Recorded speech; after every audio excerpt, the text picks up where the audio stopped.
Hi gang, Rob here. It is 25 March 2013. Coming to you on the evening of aftermath, the last gasp of winter. Hit northeast Indiana last night and this morning, and I spent my morning shoveling and plowing about 4 inches of snow. But it's all over now, and we have a video that answers a question. I asked a few weeks ago for your input, your advice, your counsel on which of two knife sharpening systems I should purchase.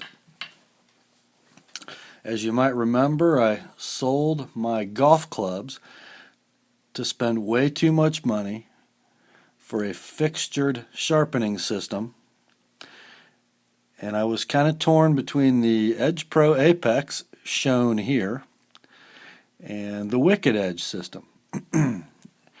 Since the Edgepro is shown here, I guess I don't have to keep you in suspense about which one I went with. I am the owner of an Edgepro Apex. Before I get into why and my general thoughts about the system and how the two stack up against each other, I want to thank you for your comments, your private messages, and some of you your wise and patient counsel, and still others for your video work using and giving your impressions on these two systems. Two guys I really would like to single out for special thanks. One is my old YouTube friend, Campfiretalk. He and I corresponded for a couple days back and forth, kind of sharing experience and impressions and things that we had heard and seen about these two sharpening systems. And since we both come from kind of the old school of freehand sharpening, but we both sort of desire something a little more precise, especially for reprofiling, I think we both sort of gravitate toward the Edgepro, and we'll get into some reasons why that is as the video progresses. The other guy I'd like to thank, not because of his communication during this video series, but just the body of his work on YouTube, jdavis882. His main channel page is entitled The Art of Sharp, and he's got a great series of videos on the Edgepro Apex, how to use it to its maximum benefit. And if you haven't checked out his channel, please do, you knife guys. He really dives into things. He digs down deep and understands what makes a knife sharp and why. So please give him some views and subscribe to him. Okay, let's get into why we're here. I did choose the Edgepro Apex, and I'm going to give you a quick flyby overview of the system first. As you can see, it is a tabletop unit that is held in place on a smooth surface by two suction cups. In the back of the machine is a standard, and I'm going to bring this closer to the camera so you can see. Your angle adjustment is done here. You can see there are some color-coded notches in the standard, which is completely vertical, and then your sharpening tool rides up and down on the standard and locks in place with a set screw. Your friction media rides on these aluminum blanks. The one I've got in it right now is a blank designed for the polishing tapes that come with the system. The one I've got on here right now is a 3000 grit tape, and the reason I've got this mounted in the machine is as I go on with some minor demonstration, I wanted to have one of the media in the machine, but I didn't want to damage my knife as I might be showing you things later. And that blank clamps onto the rod using this threaded ball, and as you loosen it, you can sort of pull back one of the clamps and remove the friction device. And then, of course, tightening it down is much the same, except you're tightening instead of loosening. Now, how do you position the knife? On the Edgepro Apex, the knife is not clamped in the machine. I'm going to kind of prop this up so I can show you. I'm going to throw my Sage 1 on here. So the knife sits in front of the adjustable blade guide, and it's positioned so that the cutting edge is barely overhanging the front of the table. And this does require a semi-skilled hand to hold the blade flat against the table. In this case, you can see I'm actually using the base of the blade that is flat and parallel. For some applications, you might want to slide the knife back and use, like in this case, we have a full flat ground blade. You might want to choose to use the main blade grind. That will throw a little bit of a curve at your angle setting. And to get a better grip on that, watch J. Davis 882. You're going to set the angle of the knife using those color-coded notches in the standard. They are set at 3-degree intervals. The top one is blue.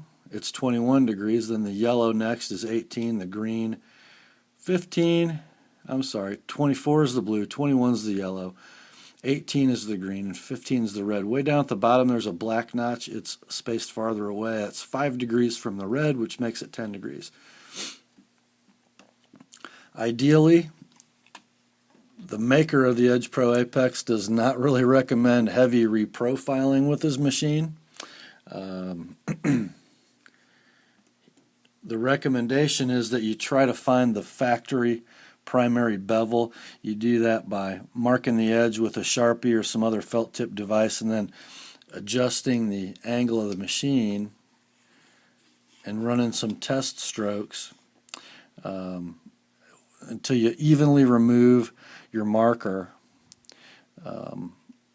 which shows you that you've matched the original factory bevel. And to give you an idea, and there are much better videos than this for operation, to give you an idea how this looks as you place your knife in the machine, and then you're going to make strokes with your sharpening media over the edge. Depending on the size of your knife, the methods might vary a little bit. Smaller knives are going to be held in a fixed position, and all the movement is going to happen in the sharpening rod itself.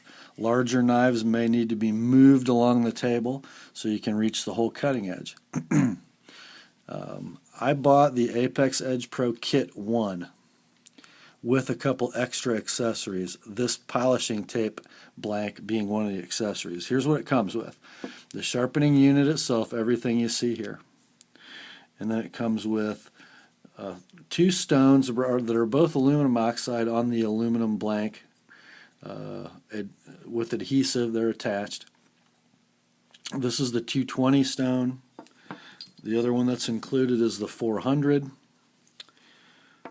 And then the other extra I got was the 1000 grit aluminum oxide stone. I must say, these are very, very high quality stones.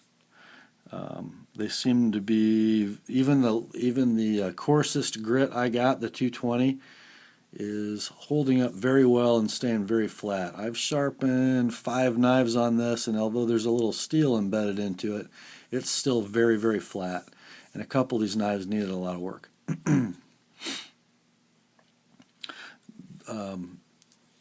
For reference, the maker recommends these stones be used with water, and he even supplies a little squirt bottle and with a courteous little sticker on it that tells you this is for water.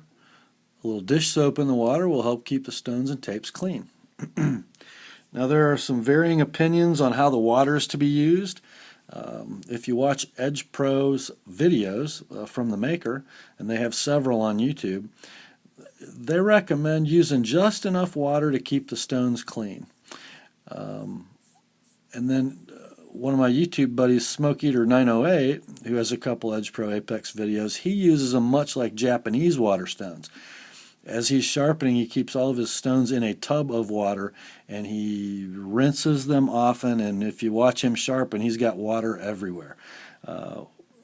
I liked that method best at first glance, and that's sort of how I sharpened my first couple knives, and frankly, it made such a mess that I went to the conserving water method, and although it's messier, I like Smoke Eater's method better. I think the stones stay less loaded up, they cut better, and you get sort of that Japanese water stone slurry, which I think makes a nicer finish. So here's the idea.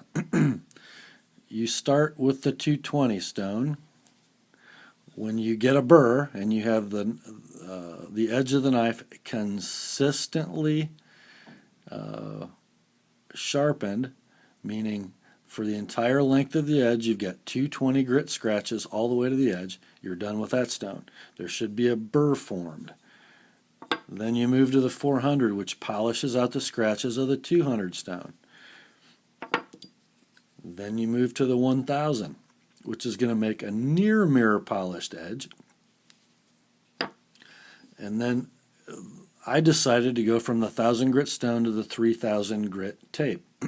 As you can see, I've got a couple cuts in here from, I guess getting a little aggressive too early in the process. Edgepro's videos will tell you that might happen. What I do, or what I've done on these first few knives, is after I match that factory primary bevel all the way through my grits, I'll then take just my 1000 grit stone and my 3000 grit tape, move my sharpening rod up 3 degrees, or basically from one color coded notch to the other, and put a tiny, very fine micro bevel on. So like my two Spydercos, I've done my Sage 1 and my left-handed military. These were both 15 degrees to the primary bevel, and then I put an 18-degree micro bevel on them. And finished them on my old beat-up strop. I've got a rough side with some gray jeweler's rouge and a smooth side with some green, and as you can see, this is pretty loaded up. Time to clean it. So what did that get me? Well, let's just take a look. Let's grab the old Millie. This, guys, is a page out of the Natchez Shooter's Supply catalog. As you know, they have a pretty good online business that's way easier to use than the paper catalog, so this makes good knife test paper. And this is a Spyderco Military mirror polished off the Edgepro, finished with 3000 grit tape and a strop. How does it cut? Well, not bad. Boy, this is hard in the viewfinder.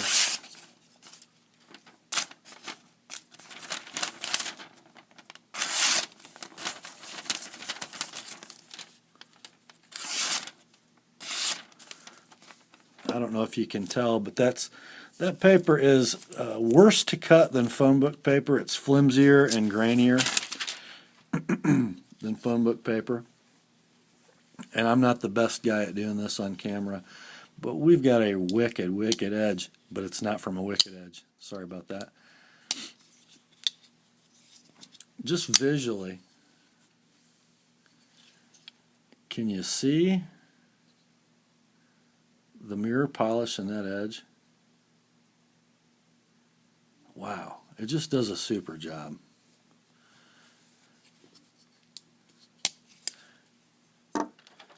Okay, guys, the next knife I want to show you is my Spyderco Sage 1. I think this is the last knife I did, and I'm getting better. Again, just a beautiful mirror polished edge, and this knife I bought lightly used, I guess, and the factory edge on it wasn't great. it had some issues back here at the hilt, where the plunge grind in the back of the edge met. It just wasn't too great, and I did kind of a bad job of reprofiling it freehand. But it came off the old Edgepro pretty good. Let's see.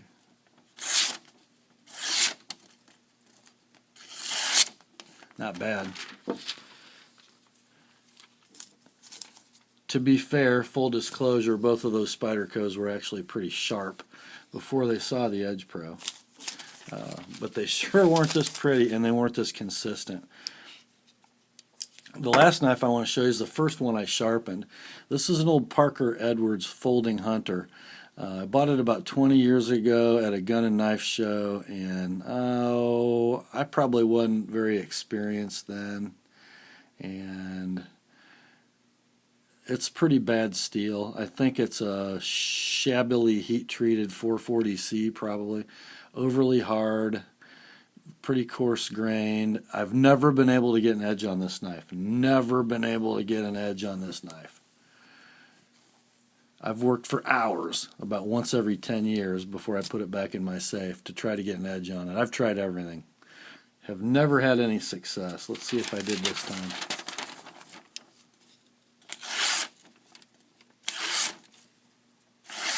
Ha ha ha! It's got an edge on it now. All right. Let's put that away. Okay, I want to talk a little bit about some pitfalls you might have with this system. I'm going to show you on the military. Let's see. Let's try to set this up where you can see it. I've noticed from other people's videos, watching them closely, that there is a problem. Let me put this polishing tape back in. There is a problem not only with this system, but pretty much any fixtured system, including a Spyderco Sharpmaker. When the tip is sort of at the mercy of the sharpener, and let me show you kind of what position I'm talking about. Okay, I've got the knife horizontal on the table. I've taken a stroke. I get out to the tip of that knife, and I don't know where the tip is. I can't see it because it's underneath the stone. So it's real hard to know where to stop, and if I get past the center line of that stone, it wants to fall off. It wants to fall off the tip of the knife. Well, guys, you know what happens when that happens. When it falls off, it takes the tip with it. And then sometimes it falls off and your reflex is to jerk back and you come nail the tip on the way back. I've watched myself do it. I've watched some guys making Edgepro videos do it. And I've seen a lot of YouTube videos of guys showing their beautiful mirror polished edge, and they get out to the tip and it's like, uh-oh, where's the tip? This knife actually fell victim to that a little bit. I've almost got it back where it needs to be, but can you see it? Let's see if I can get it to focus. It's just not perfect. I don't know if you can tell. It's still a needle-like tip. That's digging my thumbnail. But it's not quite the same bevel as the rest of the knife. That takes practice. It takes a lot of practice. As you get out to the tip, you have to really put a little inside pressure because in order to keep the stone from rolling like that, you sort of have to be holding pressure in that clockwise position if your tip is out here. You get the idea. And if you don't get the idea after you buy one and you round your tip off, then you'll get the idea. So that just takes practice. You've got actually an advantage. Let me kind of show you. If you're freehand sharpening and you're trying to make the tip really sharp, and you can pin that tip against the stone and control exactly where it's contacting the stone. I've reprofiled a lot of knives freehand, and that's the way I'm most comfortable making a really sharp tip that looks beautiful. It's a little tougher with a system like this. And that's a good point to lead into the sort of comparison and contrast between the Edgepro Apex and the Wicked Edge. You know, how are they different? Let's talk first about that. Well, in apparent quality of construction, precision of engineering and machining, quality of materials used, the Wicked Edge is a way more impressive looking machine.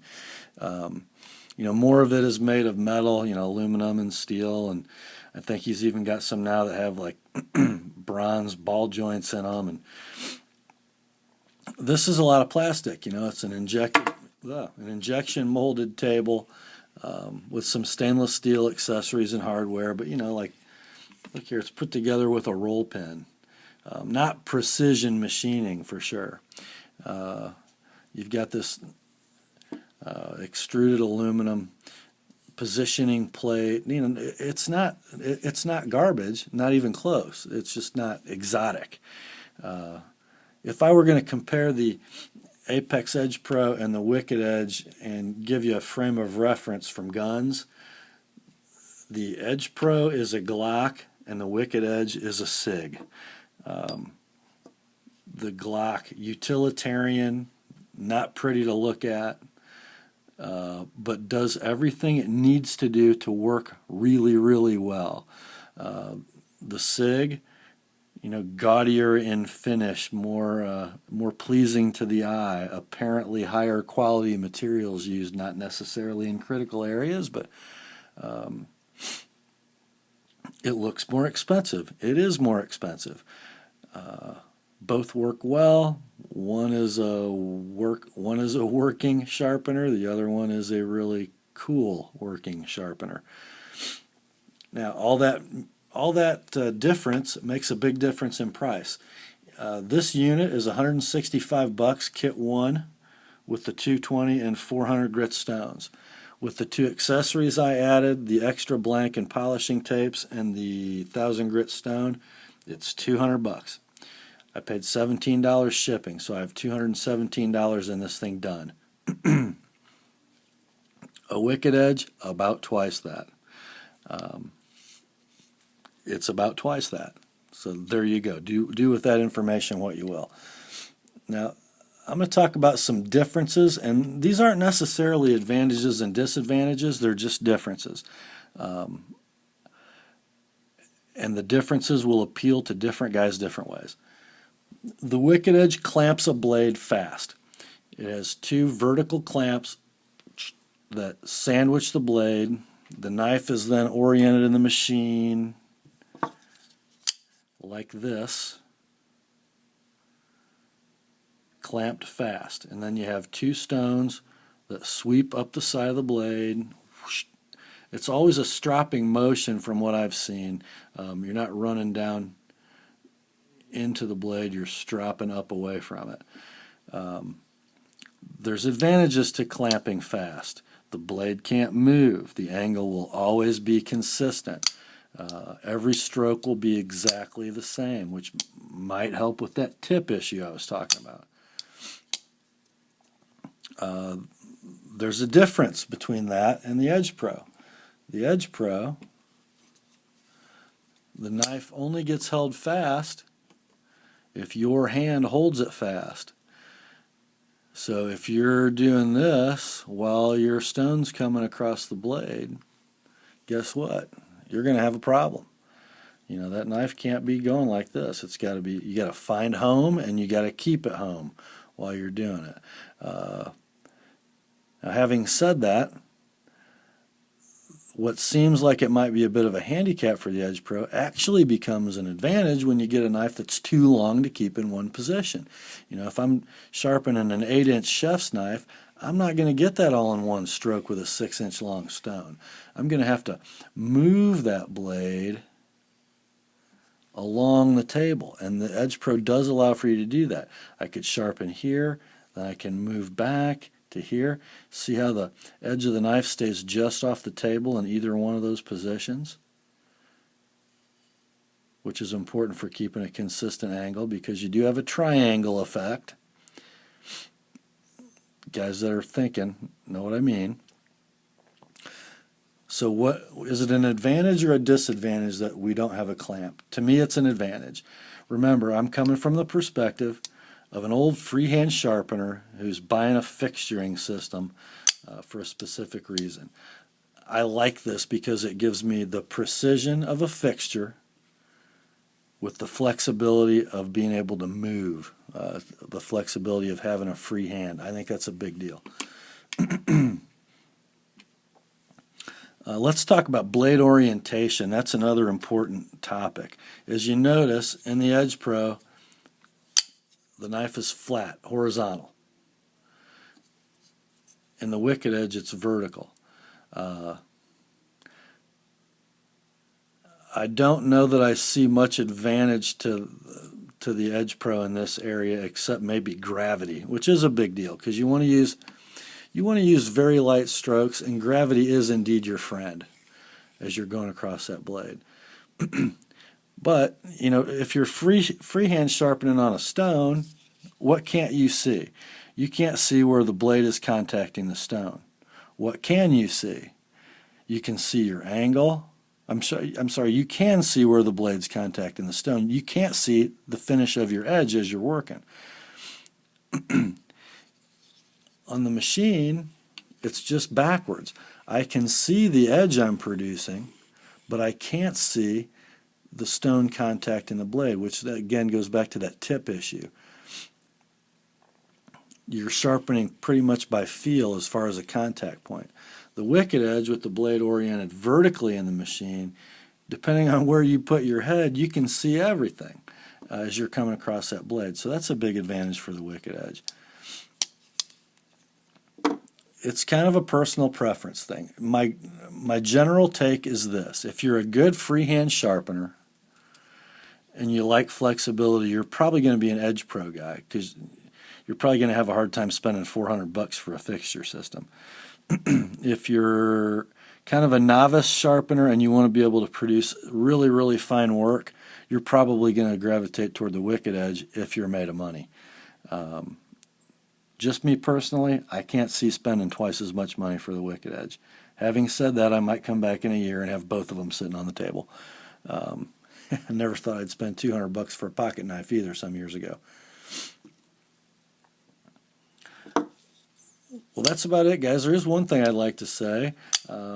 As I get good at this, I'm going to get back into something I haven't done for a lot of years. I'm going to start sharpening other people's knives again. I do that freehand. I have done it for years just for my buddies who say, "Rob, can you help me? This knife is garbage and I need it sharpened." I help those guys out. I don't have too many of them, and I don't mind doing it, but I think I'm going to start, trying to augment my income a little bit by sharpening people's knives. So I'll kind of let you guys know when I feel like it's a skill that I'm good enough at to be worthy of taking your money. And if you have any knives that need work, send me a PM. I'll let you know when it's time.